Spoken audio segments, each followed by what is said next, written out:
Hi, everyone. Welcome to our webinar today.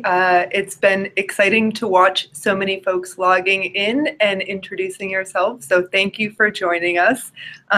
Today's webinar is called How to Land More of Your Ideal Clients, and it focuses on a really important topic, which is how to market yourself in such a way that you stand out and you're able to really differentiate yourself and attract the kind of clients that you want to grow your business.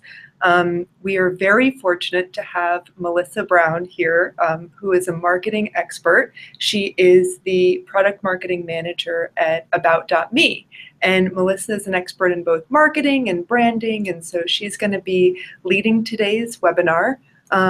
Melissa is from About.me, which is this month's Spark sponsor. So we're really happy to be partnering with About.me, who has great sites for freelancers, and she will tell you a little bit more about them.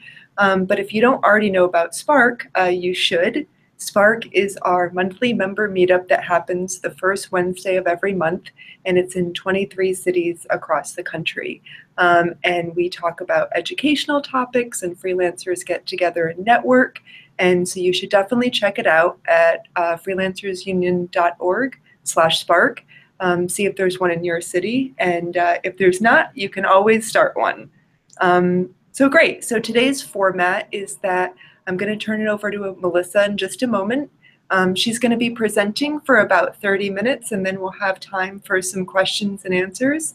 If you do have a question, and I see many of you guys are already using the live chat function, so keep using that and ask your questions, and I'm going to be collecting them and seeing where things are really repeating and tossing a few questions over to Melissa at the end of the webinar. And yes, this will be available after the live streaming is over. It'll be on our website, and we'll also email folks a link in case you missed something and wanted to catch it. So with that, I'll turn things over to Melissa. Thanks so much, Caitlin. Hi, everybody. I'm Melissa, as Caitlin mentioned. It's so great to see everyone tuning in from all these places. I'm seeing Boston, Rhode Island, people from the Bay Area. We have somebody from Finland. That's awesome. Hey, guys. I'm just curious, what kinds of freelancers are you? I saw somebody who works in B2B for human resources. I'd love to know a little bit more about what you guys do. So go ahead and feel free to throw that in the chat box. I see someone asking about sound. Can we just make sure, can you guys all hear everything okay? All right, cool. So let's go ahead and get started. If you haven't yet gotten the worksheet, I'll throw that up in just a minute so you can grab that and follow along if you'd like to. Just a little bit more about me. As Caitlin mentioned, I'm a product marketing manager here at About.me, where we help freelancers like you guys grow your audience and get more clients. A little bit more about my background. I used to freelance when I was living in teaching English, and I taught English to celebrities and CEOs using movie scripts, charging almost double the going rate. And I did this using the strategies that we're going to go over today. I'm now an independent career coach on the side, and previously a career coach for the Muse. I've also been a college admissions counselor, helping over 50 students I worked with get into at least one of their top 3 choice schools. So for all of these experiences that I've had, the key to success was marketing myself or my clients in a way that got them chosen by the person who was making the decision. And for us today, that's going to be your ideal clients. So today I'll be covering 6 steps. They're progressive, so they're going to build on each other. And these steps are going to get you those clients that you want, the ones that you want to work with, the ones who see value in your work, and the ones who are going to pay you what you guys want to charge. And with that, let's go ahead and get started. Let me throw up the webinar here. I'll go ahead and share my screen so you guys can see what we're going to be talking about and throw it into present mode. All right, so how to land more of your ideal clients. And the worksheet that I was mentioning before, here's the link for it. If you haven't grabbed it yet, go ahead and grab that, and we will get started. So first, let's talk about you guys. Why did you start freelancing? I want you to think about why you started, because beginning a freelance business can be really overwhelming, but you guys were brave enough to do it. So there had to have been something really powerful enough to get you to make that jump. And think about what you were after. What is it that you were just completely done with? And what's something that you really wanted? Did you want more freedom, more money? Maybe you wanted to pursue a passion. Maybe it was complete ownership over your vision or what it is that you wanted. Type that into the comment box if you guys want to share, but really start thinking about why it was you started freelancing. And think about all the things that you wanted, and you know you wanted these, but I'm sure you've all discovered that as you've started freelancing, it's not that easy to always work with the people that you want to work with, right?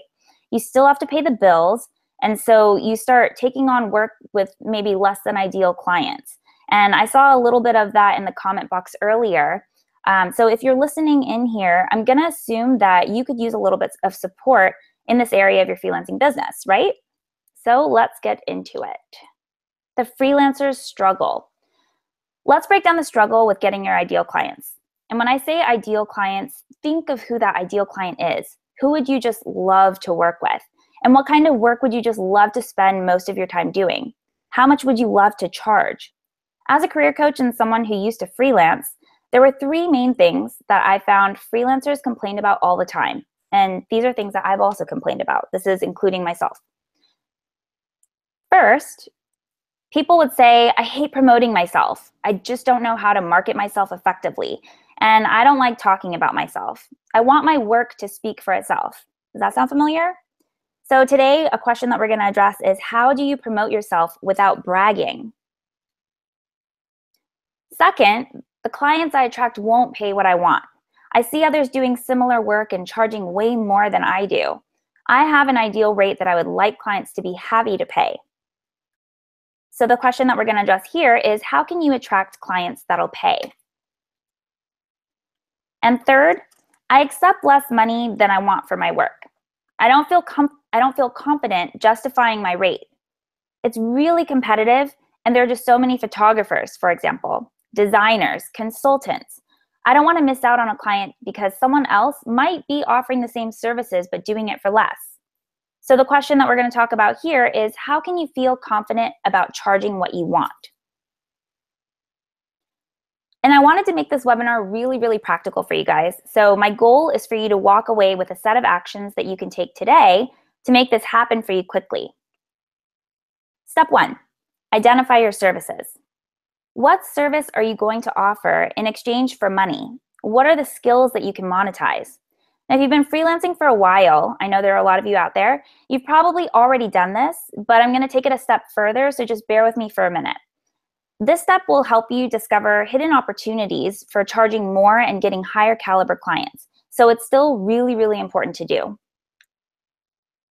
Identify. When it comes to skills that can be turned into services, I like to break it down into two different buckets: validated and not validated skills. Let's start with validated.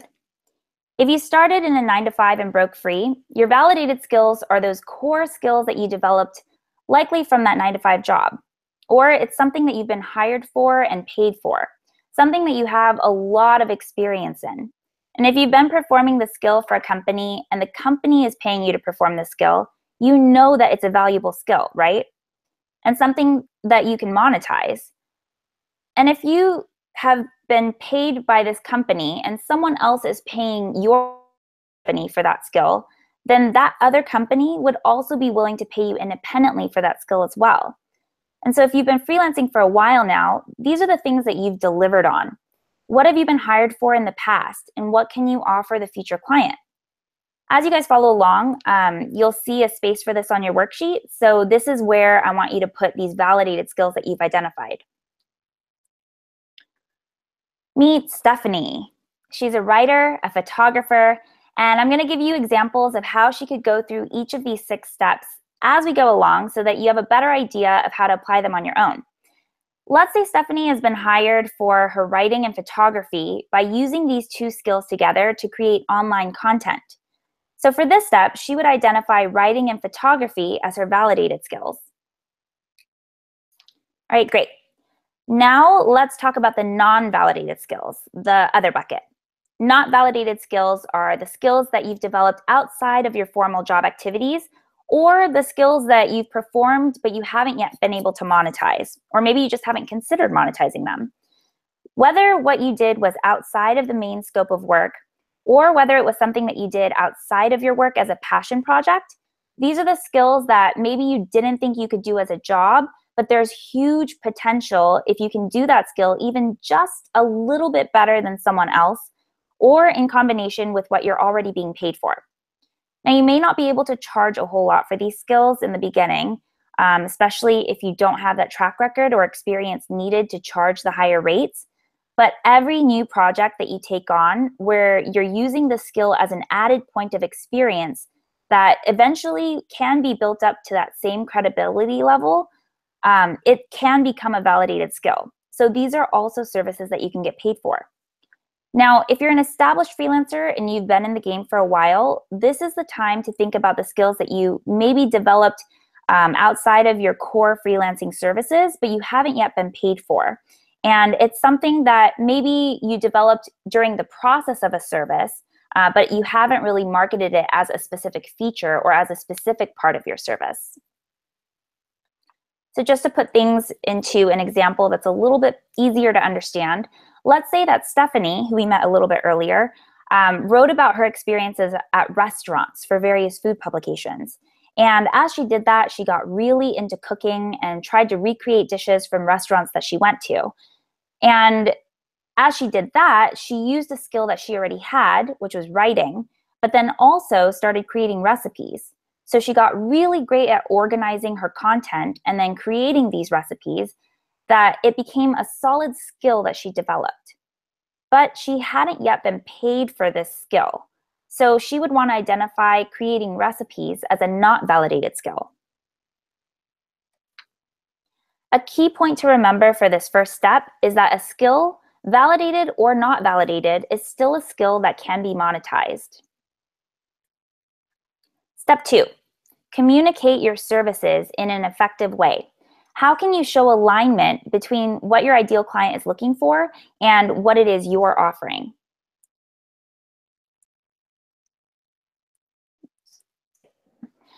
So once you've identified your services, aka the skills that you can monetize, there's a strategic way to talk about your services in a way that'll get you hired.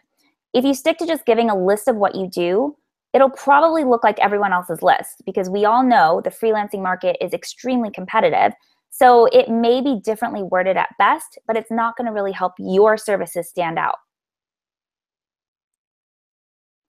So what can you tell clients that'll persuade them to choose you over all of the other freelancers on the market? I'll break this into 2 buckets as well. Bucket 1 is value add. Bucket 2 is impact. Let's start with value add. So think about what it is you do in addition to that core service that not all other freelancers do. What is it that you do that's above and beyond or different? What have past clients thanked you for? Think about what people have given you praise for in the past, because chances are it's something that you've already been doing and you've been doing it without even knowing it because it's a natural strength of yours. So these additional little extras that you do better or that you do different, these are the things that you want to add or identify for your value add. So going back to Stephanie's example, an example of value add would be if Stephanie wrote a roundup of best vegan dishes in LA and then linked each dish out to individual restaurant profiles that she created as a curated list. And then she posted social media content linking back to the article to all of her several thousand followers. That's something that she does extra that other food writers may not do. So that's something that she would want to communicate as her value add. Now let's talk about the other bucket, impact. So for everything that you've been hired for, your work has contributed to some greater goal for the client. And it's so crucial to communicate that impact when talking about your services. You can clearly express this by sharing what you've done for clients in the past. So going back to Stephanie's example, let's say that she wrote an article featuring a restaurant and it brought in extra people, contributing to a packed house every night. For her impact, she'd be able to say that she writes articles that have made a restaurant packed every night. And if you can combine both of these when you talk about your services, in person, in email, and online, you're really maximizing your chances of locking in that ideal client and getting paid what you want.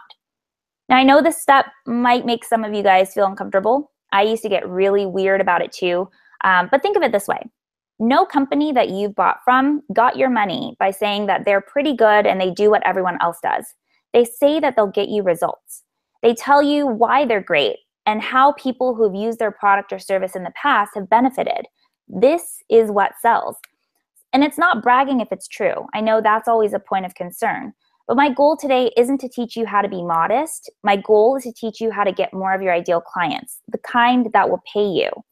And I'm telling you, now is not the time to be shy. So be proud of what you do and let people know how great you are. Because if you don't tell them, no one else will, and they'll never know. Here's a formula that you guys can use to make it a little bit easier to talk about your services if bragging is really something that you feel uncomfortable with. Client goal equals service plus impact plus value add. And here's what it looks like when it's in action. Now, I know this is a lot of text on the screen, but I really want you guys to see the difference. Most people will not communicate what you see on the right. Chances are you don't either because it feels unnatural. But once you write it out like this and practice saying it over and over and over again, it'll get easier and it'll get you results. So next time someone asks, what do you do, or what can you do for us? Use this formula to talk about your services. Do not go with what you see on the left because that's what everyone else is going to be saying. Talk about these things, write about these things. People are willing to pay more if it'll get them the results that they want when they want it. It's up to you to communicate what it is that makes your services worth it. So whatever it is that sets you apart, that you can do extra, that gives you that special edge, communicate that as a feature of your services. And always include the impact of how what you did affected your previous clients if you can. Step 3. Package your services for a specific niche. Sorry, I always go back and forth with this word. Package your services for a specific niche. When it comes to packaging, I'm talking about the strategy of presenting yourself. So the focus here is on who you're delivering your services to. You'll want to make a name for yourself within a specific niche, within a specific community to get those best clients. And the only way to do this is to specify your services for a particular niche. The more specific, the better. To get you started, think of an industry that you're interested in. Which industry are you really passionate about? And who do you want to help? Who do you want to work with? The services that you're offering are the same at the core. It's just going to be wrapped differently to fit the industry. So if you choose an industry that you're actually interested in, instead of one that kind of bores you or one that you have no interest in, marketing yourself will actually come across as more authentic.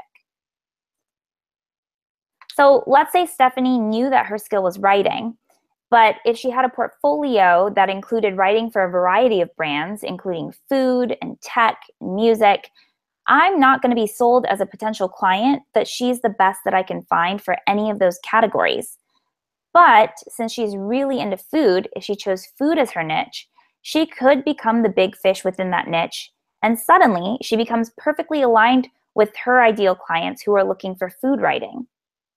She could then take it a step further and say that she writes about vegan food, which would make her niche even more specific. Remember, the more specific, the better. Now, you may worry, but then she'll miss out on all the other potential tech and music related gigs.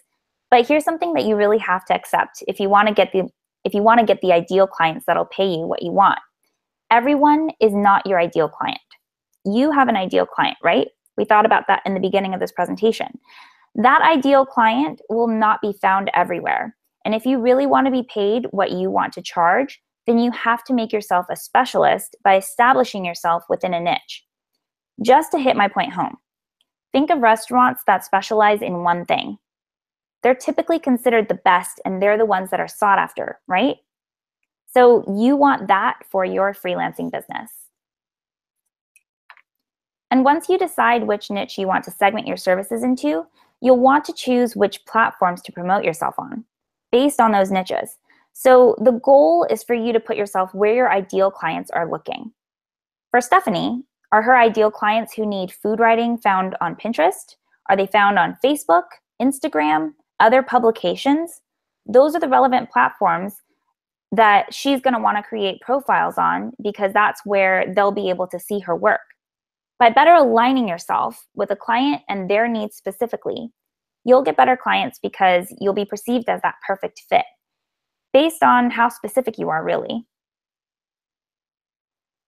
So remember, for packaging, specialists get paid more than generalists. Step 4, centralize. Now we'll take all that you guys did in steps 1 to 3 and put it all in one place. So after identifying what you'll offer, talking about it in a way that creates alignment, and showing off your work where clients are going to find it, you'll want to bring it all together and put it in one place. Why? Well, clients are not going to do extra work to find and connect with you. When there's a whole lot of competition, you want to make it easy for your clients to decide that you are the one for them. When creating a centralized hub for you as a freelancer, the focus should really be on you.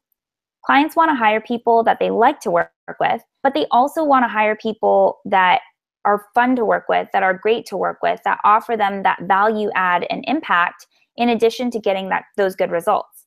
So you'll want to establish an emotional connection with the client by giving them a way to learn about who you are, what you've done, and why you do what you do. This will show that professionalism and build the trust that you're looking for, especially when you're not able to meet the client in person first. So there are many tools out there that can help you do this, but since I work at About.me, I'd love to share a little more about how About.me can be that centralized hub for you. One of the things that our users rave to us about is how simple it is to use About.me. And it only takes 5 minutes to set up, so you don't need any tech or coding experience.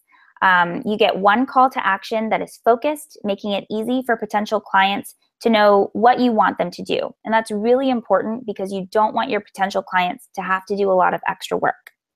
So meet the real Stephanie here. She's actually a food writer and photographer, but her real story and what she does can be found on her real About.me page. She uses her About.me page to centralize all of the links to different articles that she's written, publications that she's featured in, and the social platforms that she can be found on, along with a little bit more about her niche and what she's passionate about. She does all of this by sending people to just one personalized link, stephaniecorden.me. And remember, for Centralize, you need to be seen as a person and not just as a business, because you really want that emotional connection with your potential client. Step 5, promote yourself. Did some of you guys just get anxiety? I know that marketing yourself can be tough, and that's probably why you guys are here. It's exhausting, it can be frustrating, it can be annoying, but it doesn't have to be. Especially if you hate tooting your own horn, this could be the hardest part of your entire freelancing career. But don't worry, because I'm going to give you guys a very simple solution to do this. First, let's replace this idea of self-promotion with a new concept of self-pride. So be proud of what you do. See the value in your own work so that you can convey that to your clients. Your work is really great, and you know this, and it's time to show that to the world. You should also be promoting yourself in the sense of, I'm great and I do great work, and I need to promote myself because I'm proud of what I've done, and put a trusted face to the services that are being offered. This is really how you're going to build those relationships and the long-lasting clientele, so that each client that you go after isn't going to be a one-off. Here are 3 tips to make promoting yourself or showing yourself pride a little bit easier for you. First, you want to create free, valuable content that's related to your services. This is evergreen, it shows off your expertise, it supports your services, and it makes you relevant. Clients want to know that you're in the know. You can show off your knowledge of a specific niche by creating that content to support your knowledge and interest in the industry. You gotta give a little to get a little, you know what I mean? Second, Add a link to your centralized hub in your social bios. You guys all have social bios, and that's perfect real estate to be sharing more about who you are. Your social networks are such a great place to find new potential clients, so you really want to take advantage of them. Especially if you're sharing that free, valuable content on your social platforms, even on LinkedIn, because you can do articles. Make it easy for people who see your work and love it to learn more about who you are and what you do, and get in touch with you without having to do a lot of extra work. Lastly, add an email signature that adds context to your emails. Again, this is another piece of real estate that I'm not sure that you're really capitalizing on, and it has so much potential. You send anywhere from 10 to 100 emails a day, right?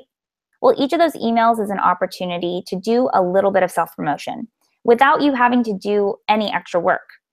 Add that bit of personalization with an email signature that links out to your centralized hub. So if Stephanie was sending a lot of cold emails or article pitches, that last one would be a great way for her to give more context and get more responses. She'd actually be 20% more likely to get a response with an About.me email signature than without it, based on our users' results. She would also get a weekly email with her stats on how many people clicked on her email signature.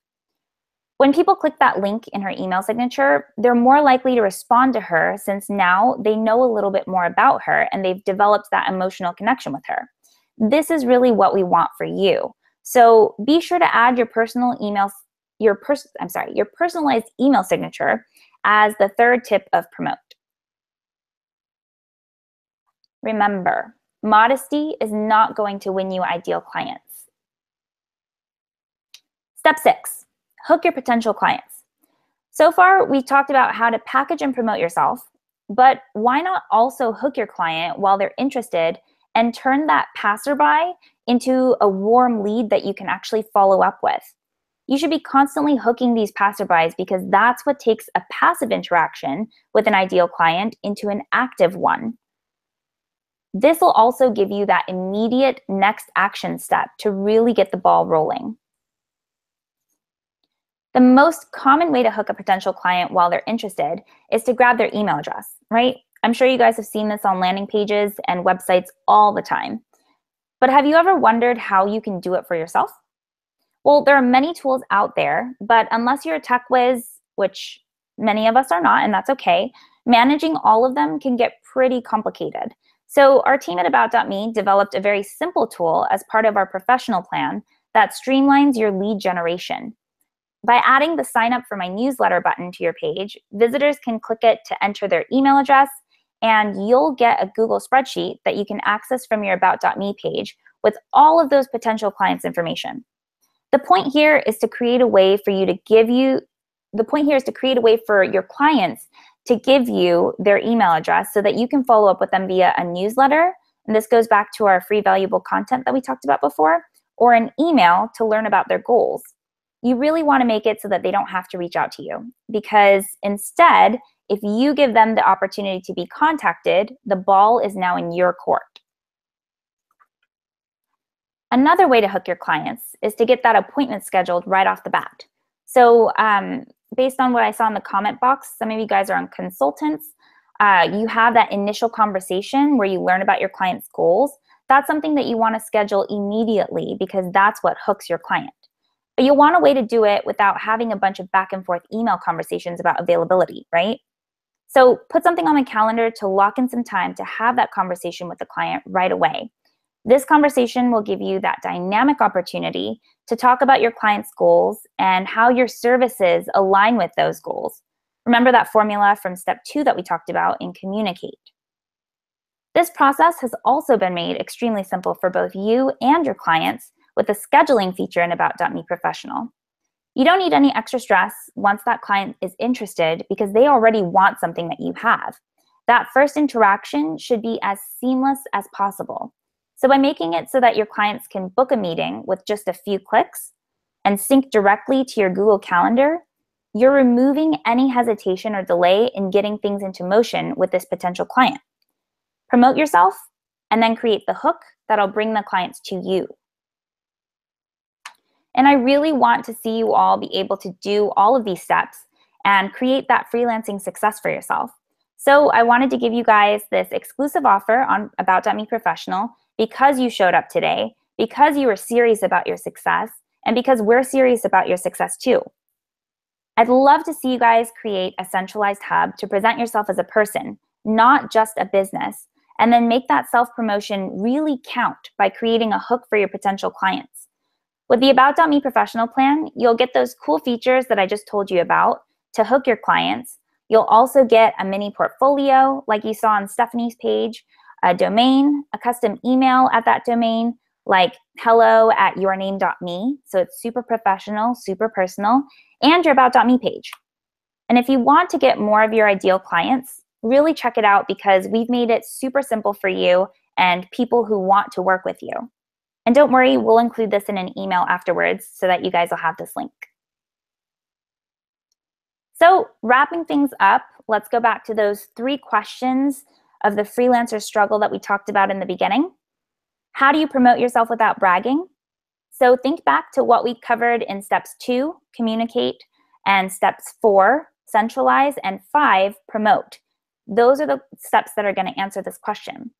If you have a central place where people can go and learn about you, learn your story, connect with you on that emotional level, then you don't need to brag. You don't need to talk up your services, and you can actually be authentic and share what you do that's a value add. You can share what impact you've created for clients in the past, and you can share what you can do for these future clients. And if you promote yourself using what we covered in step 5, promote, you only have to set everything up once and then let your online hub do the work for you. Question 2, how to attract clients that'll pay. So what we covered in steps 2, communicate, and 3, package, will answer this question. Clients will pay if they feel like what they're paying for is worth it. So if you can A, communicate that what you offer is valuable and contributes to results, and then B, put your work where those clients are looking, you'll have clients that'll pay knocking on your door. And question 3, how can you feel confident about charging what you want? Well, what we covered in steps 3, package, and step 6, hook, will answer this question. Package yourself for what your ideal clients and package yourself for your ideal clients. That way you'll feel more comfortable charging what you want because you know you're a big fish in a small pond within that niche. If you are the big fish, then you have less competition because you've specified yourself so much that other people won't do the same. Then use what we covered in step 6, hook, to know who is actually interested in what you have to offer. Enough to book time with you or sign up to be emailed. And that concludes this webinar. If you'd like to get in touch with me, here's my email address. You can check out my About.me page, and I'd be happy to answer any questions that you guys have. And now I'll turn it back over to Caitlin.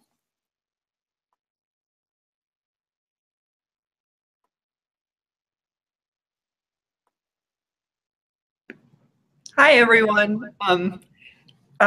So thanks so much, Melissa. That was great. While you were talking, I was looking through everyone's questions, and so I wanted to field some of those over to you.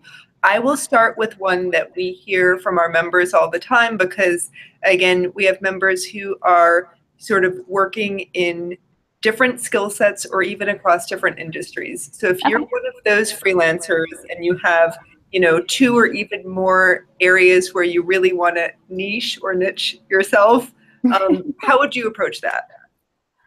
That's a great question. So if you have multiple areas that you want to niche yourself in, you really want to start with one. Start with one niche where you can become the big fish, and then you can move into another. I'm like you. I've had so many different interests that I try to do everything. And I always remember my mom would tell me, if you try to chase 2 rabbits with one leg going after each, you're going to end up in the splits and miss out on both. And that's always stuck with me. So what you want to do is choose one, maybe one that you know has clients that are willing to pay what you want. And then once you establish yourself there, you can move into another, and then another and another. And then maybe in the end, you can end up combining them. And About.me will be sending out an email sometime next week, actually, with some additional resources. And these are going to be resources to help you further support your success as a freelancer, including a tool to help you pick your niche. So keep an eye out for that. Great, thanks. A couple people had this question.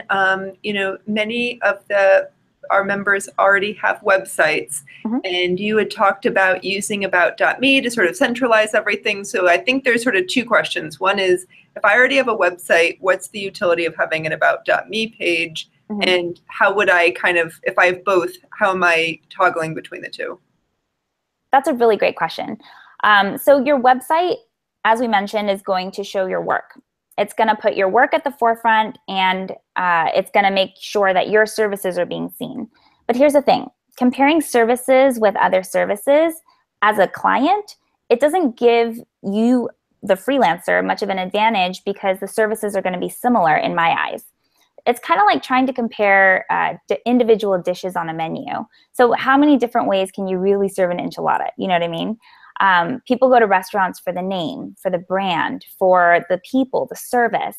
And so with an about.me page, you personalize your expertise, you tell the story of your work, your validated, not validated skills, and you centralize that story so that people can see all of it. A website is great, sure, but remember that you want to have that centralized hub that really introduces you as a person and not just a business. Why do you think people go to networking events, when they could easily connect with any of those people online? It's in getting to know the person and showing your authenticity that's what's going to get you the paying clients.